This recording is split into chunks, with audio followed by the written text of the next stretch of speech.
Manmana bhavamadbhakto manyaji mam namaskuru mam evaishyasi yuktaivam atmanam matparayanaha. The conclusion of the 9th chapter of Srimad Bhagavad-gītā is expressed when the Lord says, "Always think of me, become my devotee, and if you want to worship, worship me." This is the process of devotional service. It is not very difficult. Everyone can think of God, offer obeisances to Him, render some service unto Him, and become a member of His party. In the material world, everyone identifies with a particular party, either politically, socially, religiously, or economically. There are so many fields of activities, but in each and every one of them, we have a party feeling. It is hard to avoid it. In a political field, for example, there are so many parties. In America, there is the Democratic Party and the Conservative Party.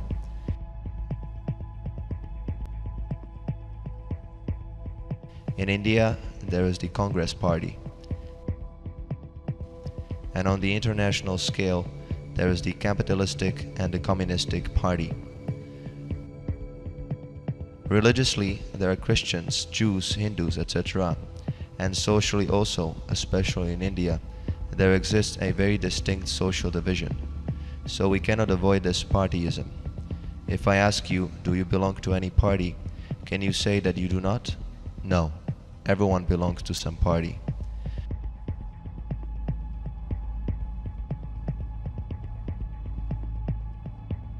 Spiritualism, however, means that we should identify ourselves as a party of God. That's all. Sometimes people ask why the spiritualists call the materialists crazy, and that is also partyism. The materialists call the spiritualists crazy also. For example, we have formed a society for Krishna consciousness, and those who do not like it say that we are just an assembly of crazy fellows. And similarly, we also call those who do not associate with us crazy fellows. Now, how to decide? You are thinking that Swamiji and his party are crazy, and we are thinking that those who are materially engaged are crazy. Now, how to decide who is who? Can you suggest a way of how to decide who is crazy and who is not? And who will decide? When there is some disagreement, both parties will claim that the opposite party is wrong. So who will decide who is right and who is wrong?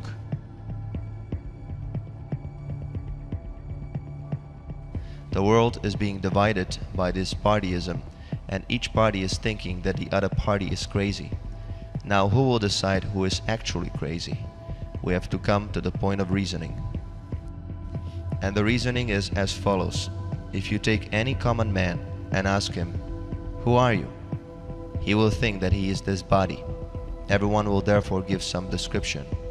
I'm a Christian, I'm a Hindu, I'm Mr. such and such, I'm Mrs. such and such. Whatever he or she says is nothing but based on the body. When he says, "I'm American," it designates the body, because somehow or other he was born in the land of America. Yet America is just another artificial name. The land is neither America nor India. The land is land. But we want to give it some designation and create some boundary. This is the United States of America. This is Canada. This is Europe. This is Asia. This is India. We have given the land a name, but was the land known as America 500 years ago? You have named it Europe, but was this continent known as Europe thousands of years ago? These are all designations. From the historical point of view presented in the Vedic literature, this whole world was originally known as Ilavartavarsha. Later on, a great emperor, Bharata, changed it according to his name, and thus the whole planet was known as Bharatavarsha. Then, as the days went by, some part of the world separated from the original Bharatavarsha, and it was called either Europe or some other name. Even in this age, we have a practical experience that approximately 20 years ago, India included Burma, Ceylon, the modern Pakistan, and everything, but now it is separated. Now someone calls it Pakistan, someone calls it Ceylon, and so on. So this process is going on. Actually, the land is neither Bharatavarsha, nor Asia, nor America, nor India. Only we give this name. And with the change of time and influence, we see they're nothing but designations. Can you say what your designation was before you were born? Were you American, Indian, Chinese, or Russian? Can you say? And after getting out of this body, do you think you will continue as an American, Indian, Chinese, or Russian?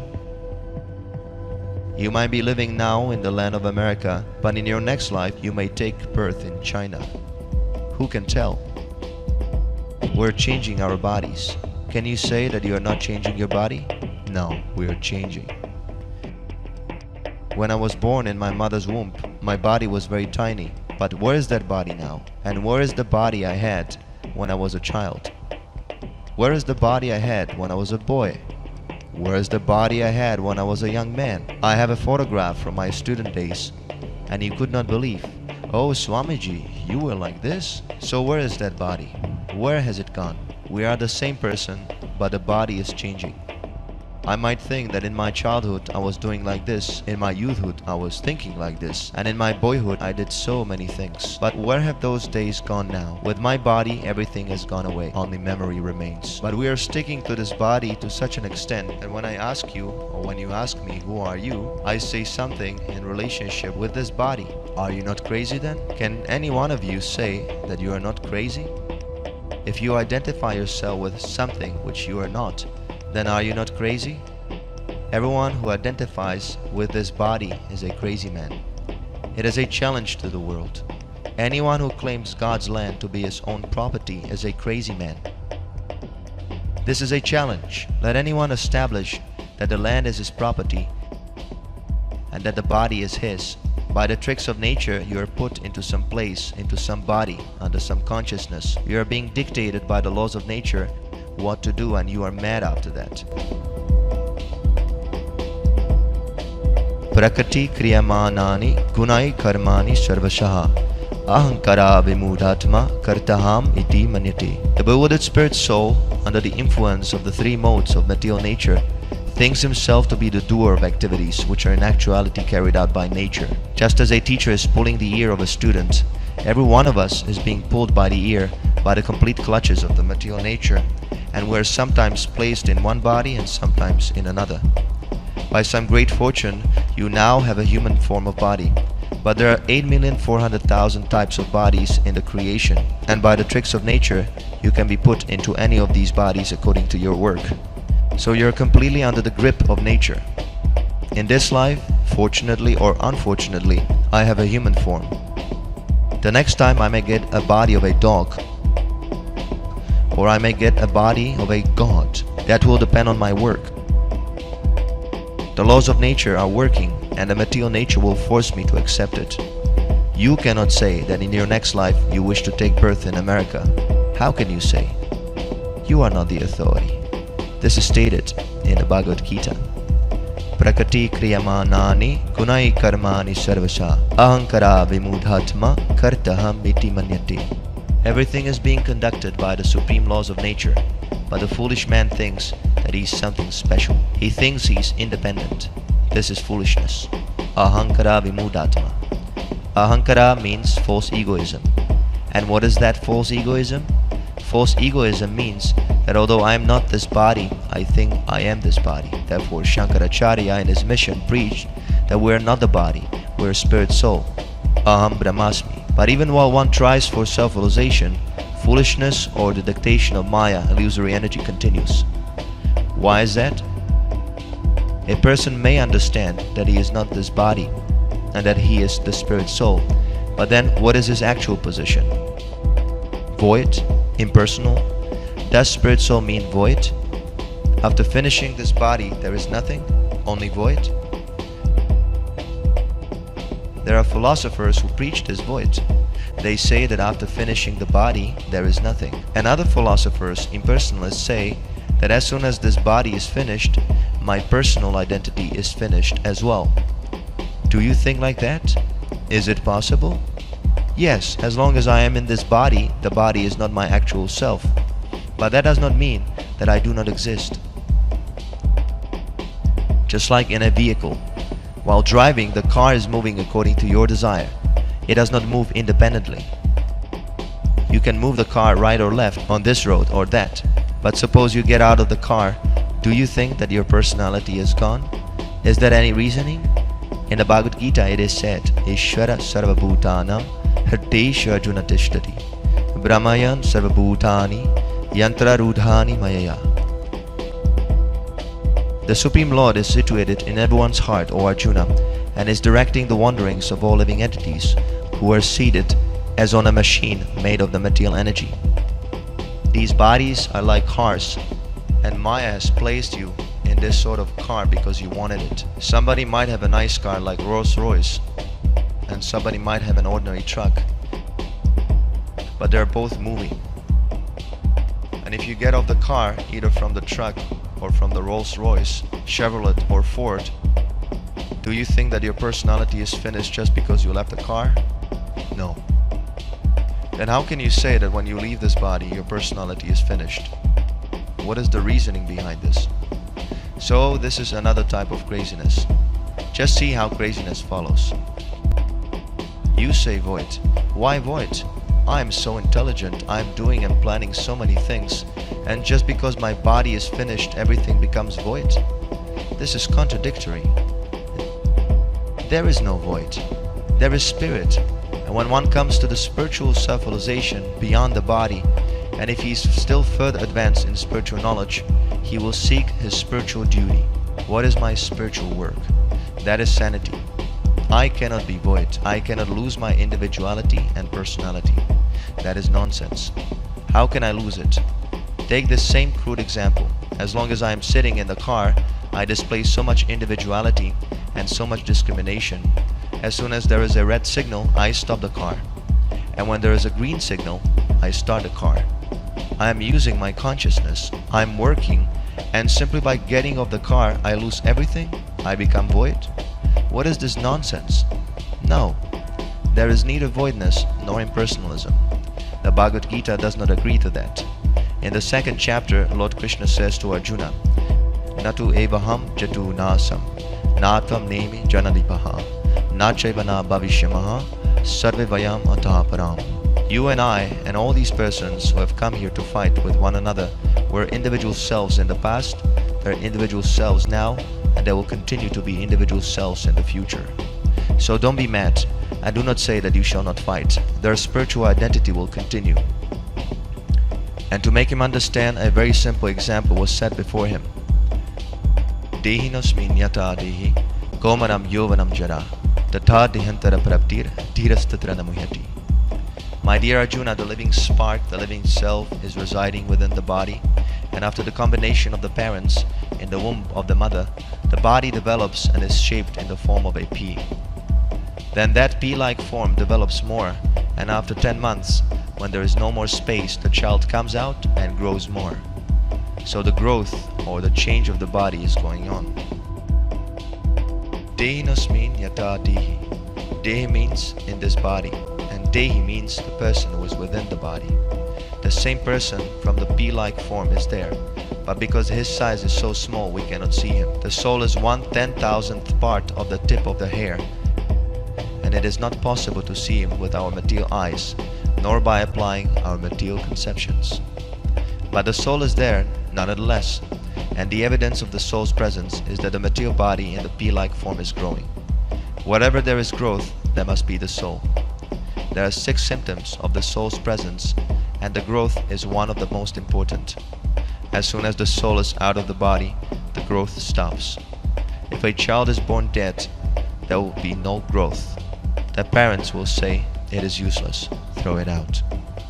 So Lord Krishna's first lesson to Arjuna is that the body is growing from childhood to boyhood, from boyhood to youthhood, and from youthhood to old age due to the spiritual spark within.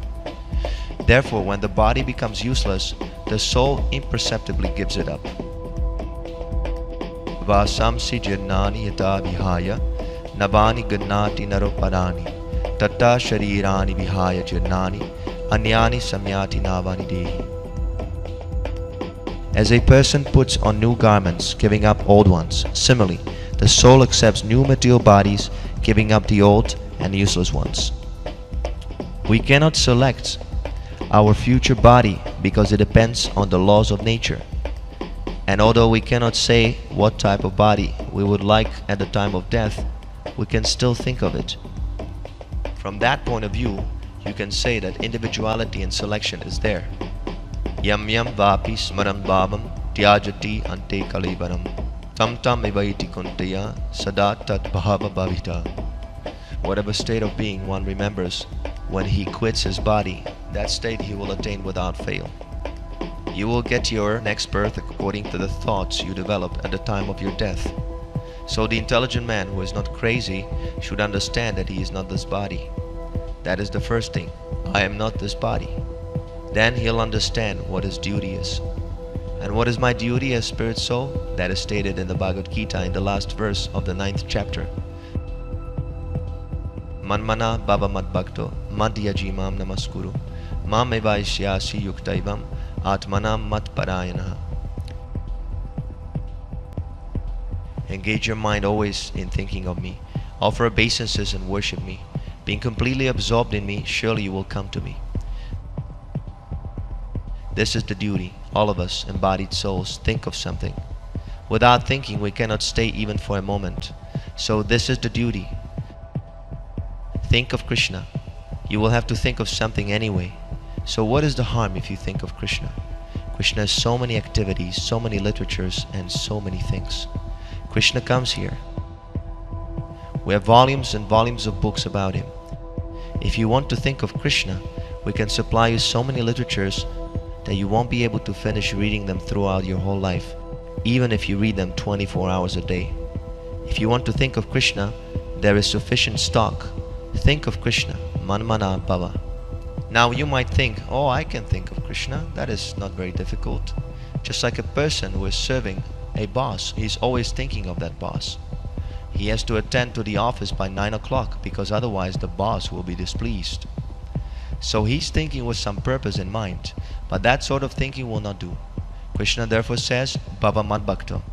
Just think of me with love. When the person thinks of his boss, there is no love. He is thinking of his pound, shilling, pence. If I do not attend my office by 9 o'clock, I will be late and I will lose $2. Therefore, he's not actually thinking of the boss. He's thinking of his pound, shilling, pence. So that sort of thinking will not save you. Therefore, Krishna says, bhava madbhakta. Just become my devotee. Then your thinking of me will be nice. And what is that devotion? Madbhakta, it means service. Madhyaji, you render some service to the Lord. Just like us here, we're constantly engaged.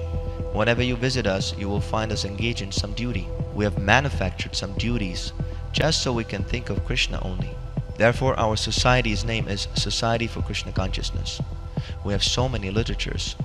Each and every boy is engaged. Somebody is printing, somebody is writing, somebody is typewriting, somebody is dispatching, somebody is in charge of correspondence, somebody is cooking.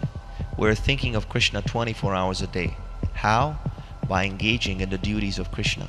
Manyajimam namaskuru. And what is the value of duty if you have no obedience? You have to obey. Therefore it is said, namaskuru. You offer your respect. Bhakti minus respect is not bhakti. If you are engaged in Krishna consciousness with love, with respect, and with designated duties, your life will be successful. Falsely identifying with this material body and engaging ourselves in all sorts of nonsense will never make us happy. Ultimately, what is the difference between materialism and spiritualism? The same typewriter is here, the same dictaphone is here, the same mimeograph machine is here, the same paper is here, the same ink is here, the same hand is here. Everything is the same, but everything is done on Krishna's account. That's all. This is spiritualism. Don't think that spiritualism is something uncommon. You can turn the whole material world into spiritual if you simply become Krishna conscious. This is spiritualism. Thank you very much. Hare